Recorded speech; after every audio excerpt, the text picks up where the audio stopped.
Matric class السلام علیکم۔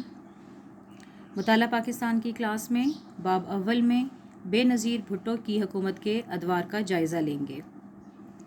اس سلسلے میں بے نظیر بھٹو کا پہلا دور حکومت 1988 سے 1990 تک کا ہے۔ 1988 میں طیارہ حادثے میں صدر ضیاء الحق کا انتقال ہو چکا تھا اور ان کے بعد سینٹ کے چیئرمین غلام اسحاق خان ملک کے نئے صدر بن گئے تھے۔ غلام اسحاق خان نے ملک میں عام انتخابات کرانے کا اعلان کیا اور یہ انتخابات نومبر 1988 میں ہوئے۔ 1 دسمبر 1988 کو غلام اسحاق خان نے بے نظیر بھٹو کو حکومت بنانے کی دعوت دی۔ ان انتخابات میں پاکستان پیپلز پارٹی نے نمایاں کامیابی حاصل کی تھی۔ بے نظیر بھٹو نے 2 دسمبر 1988 2 دسمبر 1988 کو وزارت عظمیٰ کا حلف اٹھایا اور 10 روز کے بعد یعنی 12 دسمبر کو قومی اسمبلی سے اعتماد کا ووٹ حاصل کیا۔ اعتماد کا ووٹ اس لیے حاصل کیا جاتا ہے تاکہ اسمبلی کے تمام اراکین ان کو بحیثیت وزیر اعظم قبول کر لیں۔ حکومت سنبھالنے کے بعد بے نظیر بھٹو نے اپنی پہلی تقریر میں پیغام دیا کہ ہم صلح، آشتی اور محبت کا راستہ اپنائیں گے۔ اتحاد، امن، آزادی اور امید ہمارا پیغام ہوگا۔ اس طرح سے انہوں نے اپنی پارٹی کے منشور کے بارے میں آگاہ کیا کہ ہم لوگ یہ حکومت مل جل کر اتحاد اور امید کے ساتھ چلائیں گے اور محبت کے ذریعے اور صلح کے ذریعے ہم لوگ ایک دوسرے کے ساتھ مل کر کام کریں گے۔ خارجہ تعلقات کے سلسلے میں بے نظیر کی حکومت نے امریکہ اور روس دونوں کے ساتھ تعلقات بہتر کرنے کی کوشش کی، کیونکہ اس سے پہلے روس کے ساتھ افغانستان جہاد کی وجہ سے تعلقات خراب تھے، لہٰذا امریکہ اور روس دونوں کے ساتھ تعلقات بہتر کرنے کی کوشش کی گئی۔ اس کے علاوہ جو تیسری دنیا کے مفادات اور حقوق تھے ان کی حمایت کی گئی۔ تیسری دنیا میں تمام غریب ممالک آتے ہیں، جس میں ایشیا اور افریقہ کے کچھ ممالک آتے ہیں۔ اسی طرح سے ہندوستان اور پاکستان کے تعلقات کو بہتر کرنے کی کوشش کی گئی۔ داخلی پالیسی کے سلسلے میں جو ملک کے اندرونی حالات کو بہتر کرنے کے سلسلے میں کوشش کی گئی تھی، اس میں ایم کیو ایم کے ساتھ معاہدہ کیا گیا تھا۔ ایم کیو ایم ہماری سندھ میں ایک بڑی پولیٹیکل پارٹی ہے، اس کے ساتھ تعلقات بہتر کرنے کی کوشش کی گئی تھی۔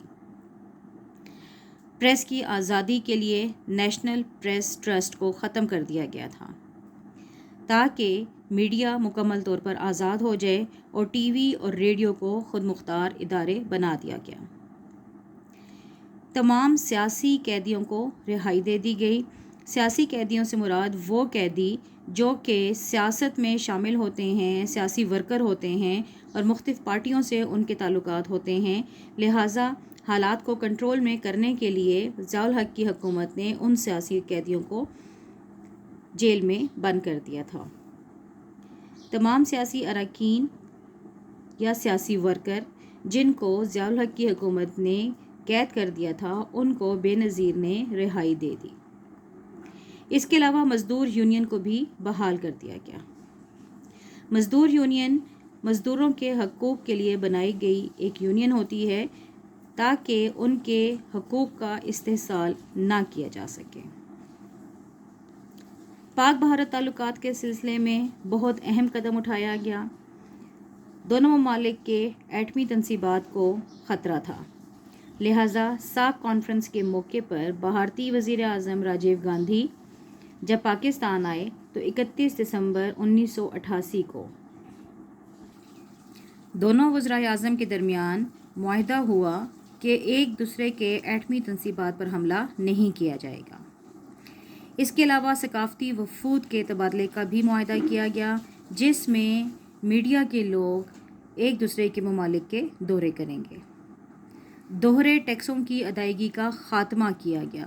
دوہرے ٹیکس سے مراد یہ ہوتا ہے کہ جب ہم لوگ تجارت کرتے ہیں تو امپورٹ اور ایکسپورٹ کے سلسلے میں دونوں ممالک میں ٹیکس لگائے جاتے ہیں، لہٰذا دونوں طرف سے ٹیکس نہیں لگائے جائیں گے، صرف ایک طرف سے ٹیکس لگایا جائے گا تاکہ تجارت کو زیادہ سے زیادہ فروغ دیا جا سکے۔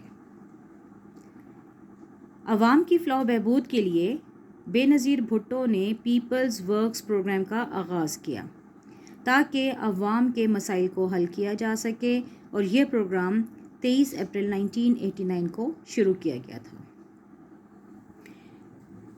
نومبر 1988 کے انتخابات میں جہاں پر مرکز میں پیپلز پارٹی کی حکومت قائم ہوئی تھی، وہیں پر پنجاب میں اسلامی جمہوری اتحاد کی حکومت قائم ہوئی تھی، لیکن ان دونوں کے درمیان اختلافات بڑھ گئے تھے۔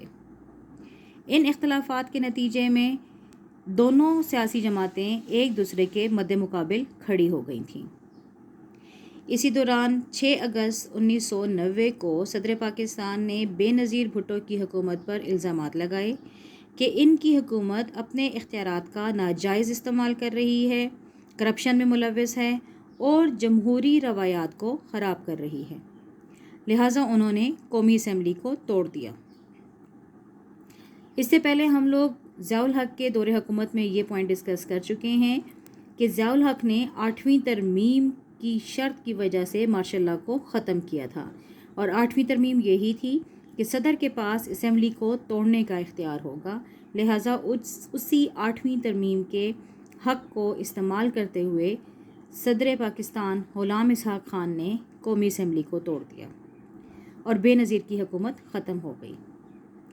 غلام مصطفیٰ جتوئی نئے نگران وزیر اعظم بنے اور ملک میں عام انتخابات کرانے کے لیے 24 اکتوبر 1990 کی تاریخ دے دی گئی۔ شکریہ۔